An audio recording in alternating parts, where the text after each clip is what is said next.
Hello friends, आइए देखते हैं कुछ इंपॉर्टेंट क्वेश्चंस जो कि बीपीएससी टीचर के एग्जाम्स में पूछे गए हैं। हालांकि इस तरीके के क्वेश्चंस डिफरेंट एग्जामिनेशंस में पूछे जाते हैं। सो ये क्वेश्चन नंबर 74 फर्स्ट है कि the principal amount becomes 169 in 2 years at 4% per annum compound interest, the principal amount is. तो बेसिकली इस क्वेश्चन में दिया हुआ है अमाउंट, कोई प्रिंसिपल है जो कि बन जा रहा है 169 रुपीज़ 2 years में। ठीक है, तो इसमें हमें प्रिंसिपल पता करना है कि प्रिंसिपल क्या होगा। इस क्वेश्चन को हम डिजिटल सम मेथड से फास्ट कर सकते हैं, डिजिट के सम मेथड से फास्ट कर सकते हैं। रेट ऑफ इंटरेस्ट है 4% पर एनम, तो जो इक्विवेलेंट रेट होगा 2 साल का वो हो जाएगा 4 + 4 + 4 × 4 अपॉन 100 मीन्स 4 + 4 8.16% हो जाएगा 2 साल का ओवरऑल रेट ऑफ इंटरेस्ट। तो टोटल अगर बात करें 169 रुपीज़ जो अमाउंट है, वो अमाउंट जो कि प्रिंसिपल होता है 100%। ठीक है, या चलो हम प्रिंसिपल ही मान के चलते हैं, परसेंटेज पे नहीं, डायरेक्ट प्रिंसिपल पे चलते हैं। तो प्रिंसिपल पी है, इसमें अगर मैं 108.16% से मल्टीप्लाई कर दूं तो वो हो जाएगा 169 रुपीज़। ठीक है, अब प्रिंसिपल चूंकि ऑप्शंस में दिए गए हैं तो ऑप्शन से मुझे चेक करना होगा कि कौन सा डिजिट का सम सेटिस्फाई कर रहा है। जो राइट साइड में डिजिट का सम है वो 7 हो रहा है, 1 + 6 + 9 ऐड करेंगे तो 16 आएगा। 16 का डिजिटल सम 7 होगा, 1 + 6 दैट इज 7। तो इस साइड का भी डिजिटल सम 7 ही होना चाहिए। इस पोर्शन का डिजिटल सम अगर करते हैं तो ये 8 + 1 9, 9 + 7 दैट इज 16 मीन्स 7 आ रहा है। तो जो पी है प्रिंसिपल है उसका डिजिटल सम या तो 1 ही आना चाहिए बेसिकली, क्योंकि 1 को मल्टीप्लाई करेंगे 7 से तभी 7 आ सकता है। सो हम ऑप्शन को देखेंगे कौन से ऑप्शन का डिजिट का सम 1 आ रहा है। तो फर्स्ट ऑप्शन में है 1 + 5 + 2 मीन्स 5 + 1 6 + 2 8, 8 और 2 10, 10 + 5 15, 15 का मतलब ये हो जाएगा 6, डिजिटल सम 6, हमें चाहिए 1, तो ये सेटिस्फाई नहीं कर रहा है। सेकेंड ऑप्शन 1 + 5 6 + 6 12, 12 + 2 14, 14 + 5 इज 19, 19 को ऐड करेंगे तो हो जाएगा 10, 10 मतलब डिजिटल सम 1। सो हमें ये दिख रहा है कि ऑप्शन नंबर बी ही करेक्ट आंसर है। ठीक है, तो इस बेसिस पे आप आंसर निकाल सकते हो इस तरीके के क्वेश्चंस का डिजिट का सम करके। नेक्स्ट क्वेश्चन नंबर 75, देखिए second question. A tank is of length 25 metre, breadth 12 metre and depth 6 metre. The cost of plastering walls and bottom of the tank at the rate of 50 paisa per square metre is. कोई tank है, ठीक है, उसके चारों दीवार को paint करना है और साथ साथ उसके बॉटम को भी पेंट करना है। तो चारों दीवारों का जो एरिया होता है, area of 4 wall that is 2 times of length plus breadth into height होता है। ठीक है, प्लस नीचे का एरिया जो सरफेस है नीचे का बॉटम, उसका एरिया होगा लेंथ इनटू ब्रेथ। ठीक है, अब इसमें इनके रेट से भी मल्टीप्लाई करना पड़ेगा, इनके रेट से मल्टीप्लाई कर देंगे तो यहाँ पे हमें मिल जाएगा total costing. So 2 times of length है 25, ब्रेथ है 12 और हाइट है 6 इंटू 50 पैसा मतलब आधा रुपया हो गया 1/2 rupees, plus length into breath इसमें है कितना 25 इंटू 12 इंटू हाफ। ठीक है, अब इसको हम सॉल्व कर देते हैं। तो 2 से 2 कैंसिल, ये 37 इंटू 6 प्लस 2 से ये 6 टाइम में कैंसिल, 25 6 जा 150 और ये 222 में 150 ऐड कर देंगे तो ये 372 रुपीज़ आ जा रहा है। सो आंसर होगा 372 रुपीज़। नेक्स्ट क्वेश्चन नंबर 76, देखिए 76 क्वेश्चन में क्या है। The volume of a sphere is equal to the volume of a cone. Cone और स्फीयर दोनों का वॉल्यूम इक्वल है। ठीक है, with base 6 centimetre and height 24 centimetre. Cone का जो बेस है वो 6 है और हाइट 24 है। The radius of the sphere is, sphere का वॉल्यूम होता है कितना 4/3 πr³ और कोन का वॉल्यूम 1/3 πr²h। ठीक है, पाई से पाई कैंसिल, 3 से 3 कैंसिल, ये R1 इधर बोल देते हैं, इसको R2 बोल देते हैं।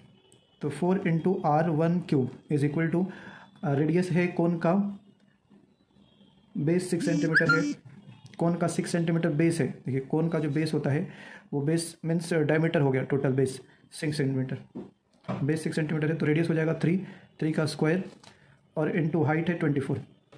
ठीक है, तो 4 से 6 टाइम में कैंसिल, सो R1³ का वैल्यू कितना हो जाएगा 3 का square that is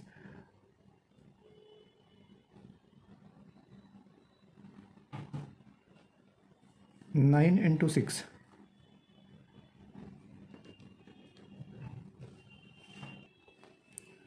so R1 का जो वैल्यू निकालेंगे तो ये हो जाएगा cube root of 54।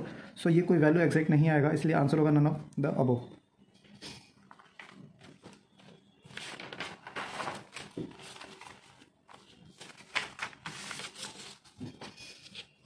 Next page.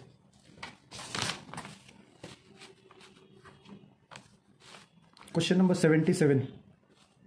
The lines representing the equation 6x minus 3y plus 10 equal to 0 और सेकेंड है minus 2x plus y minus 9 equal to 0। ये लाइन कैसा रिप्रेजेंट कर रहा है, तो इसके कोफिशिएंट से हमें पता चलेगा। कोफिशिएंट है 6/-2 और ये है -3/1 और ये है 10/-9। तो कोफिशिएंट 2 3 जा 6 हो गया, मतलब -3 और ये बराबर नहीं हो रहा है। ठीक है, ये बराबर हो गया। तो जब भी a1/a2 बराबर b1/b2 हो बट नॉट c1/c2, तो ये दो पैरेलल लाइन के इक्वेशन होते हैं। दो लाइन पैरेलल है तभी ऐसा होगा। ठीक है, तो बेसिकली हम बोल सकते हैं कि ये दो पैरेलल लाइंस का इक्वेशन है। Okay, next 78। Ram can row downstream 20 kilometre in 2 hours. 20 kilometre 2 hours में, तो स्पीड हो जाएगा कितना, 10। स्पीड हो जाएगा 10। And up stream 4 kilometre. Up stream का जो है ये डाउन स्ट्रीम का है और ये अप स्ट्रीम का है 4 किलोमीटर 2 आवर्स में, तो ये हो जाएगा 2 kilometre per our. The speed of the stream, stream का स्पीड निकालना है तो डाउन स्ट्रीम और अप स्ट्रीम का डिफरेंस करते हैं, डिवाइडेड बाई 2, तो 8 का हाफ दैट इज़ 4 आ जाएगा। 8 का half 4 kilometre per hour, B option correct रहेगा। Next 79। The value of k for which the equation 2x² kx + 3 has equal roots. Equal roots का equation होता है d is equal to 0। d means discriminant, तो d का value निकालते हैं कैसे, b² - 4ac बराबर 0। b क्या है, इसमें k है, k² - 4ac, 4 इंटू a 2 है और c 3 है बराबर 0। तो k² का वैल्यू 4 2 जा 8 3 जा 24, k का वैल्यू 24 हो गया। तो k is equal two plus minus हो जाएगा √24। 24 मतलब 4 मतलब 2√6 प्लस माइनस 2√6, तो इसमें a भी आएगा और b भी ऑप्शन करेक्ट हो रहा है। सो ऑप्शन हो जाएगा more than one of the above. Next question number 80 है cos square 17 minus sine square 73। तो cos square 17 minus sine square 73, तो साइन स्क्वायर 73 जो है वो cos स्क्वायर 17 के ही बराबर हो जाएगा। सो इसका वैल्यू 0 हो जाएगा। ठीक है, नेक्स्ट क्वेश्चन नंबर 81।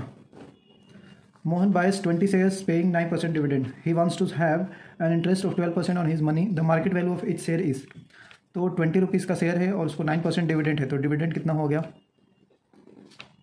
20 का 9% मतलब 9/5 हो जाएगा। ठीक है, अब बोला 12% उसको इंटरेस्ट मिलना चाहिए, तो 12 रुपीज़ मिलेगा कितना पे, 100 रुपीज़ पे। सो हमें 1 रुपये पे अगर देखना है तो 100/12, सो 9/5 पे निकालेंगे। 100/12 इंटू 9/5, 3 3 जा 9, 3 4 जा 4 से 25, 5 5 5 जा 25, 5 3 जा 15, तो 15 रुपीज़ यहाँ पे आंसर आएगा। Market value should be 15 rupees. Next 82। A number when divided by 343 gives a remainder 47 when the same number is divided by 19, what would be the remainder। तो जो रिमाइंडर पहले से आ रहा है 47, उसी को हमें डिवाइड करना होता है। 19 2 जा 38, 38 प्लस 9 इज 47, सो रिमाइंडर होगा आंसर 9। ओके, इसका आंसर 15 था। Next 83। The area of rectangle is equal to the area of circle with radius 14 centimetre. तो सर्कल का area πr² pi into r 196, 14 का square 196। If the breadth of the rectangle is 22, area length into breadth होता है, तो length यहाँ पे पूछा जा रहा है। ठीक है, तो लेंथ कितना हो जाएगा, पाई का वैल्यू 22/7 इंटू 196। ओके, और इधर है 22 इंटू एल, तो 22 से कैंसिल, 7 से 7 2 जा और 7 2 जा 14 और फिर 7 8 जा 56, तो लेंथ हो गया 28 सेंटीमीटर। ओके, तो ये था आज का सॉल्यूशन।